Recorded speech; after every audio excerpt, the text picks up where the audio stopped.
One game tonight around the National Hockey League. So we're doing some opening face-off. So hook us up with your favorite DFS Showdown plays and DK Sportsbook bets for Edmonton and DOS Rangers. Let's talk Showdown here first. Tell me who you're going to put in your captain spot. You're going to pay all the way to 17-1 for Connor McDavid, Paul? You know what? On a one-game slate, Emerson, I pivot from that obvious choice because the right contrarian play could really pay off. And I look at the home side's lineup tonight, and I choose Mika Zibanejad. I think he's going to be a low ownership situation coming off a hat trick last night. But remember, he's their top sniper, and Panarin's not going to be suiting up tonight. He scored a hat trick yesterday, in fact, against the Lightning. And that's going to cause a lot of people to move away because they think, how can he do it again? But he's done it before, putting back-to-back hat tricks together. And he's known as a very streaky goal scorer who's actually among the NHL's top 10 shooters in the league over the last 3 years. So I'll gladly pay to get him for $12,900 tonight. AJ, what's your strategy here? Well, my strategy is to stop sharing my notes with Paul because, I'm on Mika Zibanejad today as well. And I do think, 14 points in his last 13 games. Half of those have come with the man advantage. There's just too many good reasons to use him. Now, I will say I did just see a little bit ago Connor McDavid not on the ice for the start of practice. I don't want to panic anybody.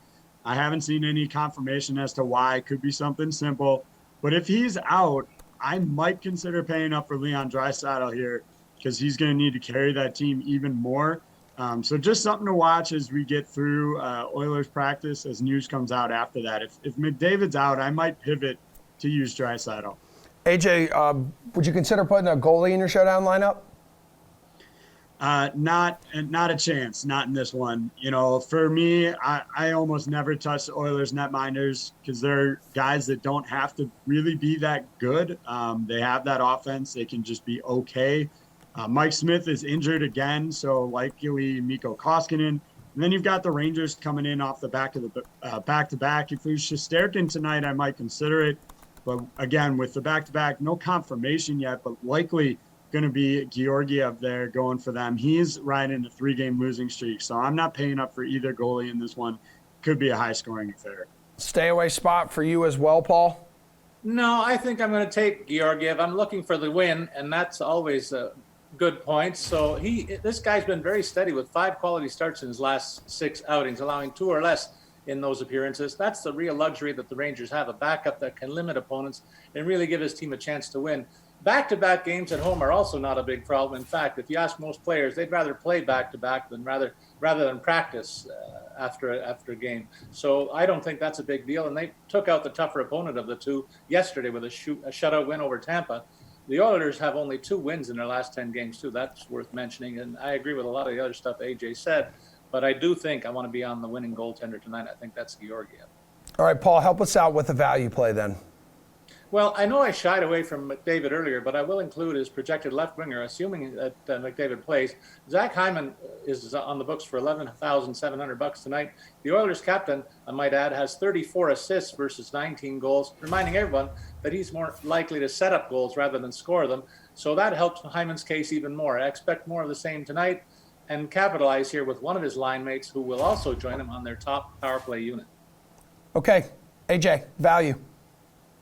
I'm going to stick with the Rangers' top line here and number 1 power play, which means Capo Caco is the guy for me. He's filling in these roles with Artemi Panarin, still in the league's COVID protocols. He's going to play with Zibanejad and Kreider, both 5-on-5 and with the man advantage. That's just too much ice time to play with those guys to not pick up something here. I also think you might want to consider looking at Alexis Lafreniere. Solely based on the fact that he's going to be in a top 6 role and it's going to cost you just $2,000. He got in with the second power play unit last night. Obviously not the same star-studded level there, but again, at $2,000, I mean, that saves you huge money to go all over the board to spend up, whether you want to go with Paul's incorrect goalie decision or, my take of taking Zibanejad as your top guy. Well, let's go to the sports book here, and let's see how you guys feel about a goal-scoring prop that you like. Give me a goal-scorer one, AJ. Well, obviously, I'll look at Zibanejad at plus 130 to grab a goal since I'm going to captain him tonight. And I know I said I wouldn't pay up for David, but when you look at the fact you'll actually get him at plus 120 on the DK Sportsbook, you get better value than even Leon Draisaitl.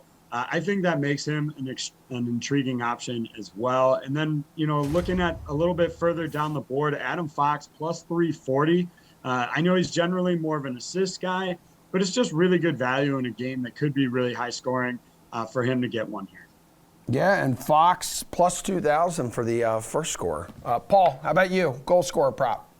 Well, have you noticed AJ's wardrobe has taken an uptick? He made a lot of money off my picks last year, and he's going to do so again if he listens closely. I already highlighted Hyman and Zibanejad as two likely goal scorers tonight.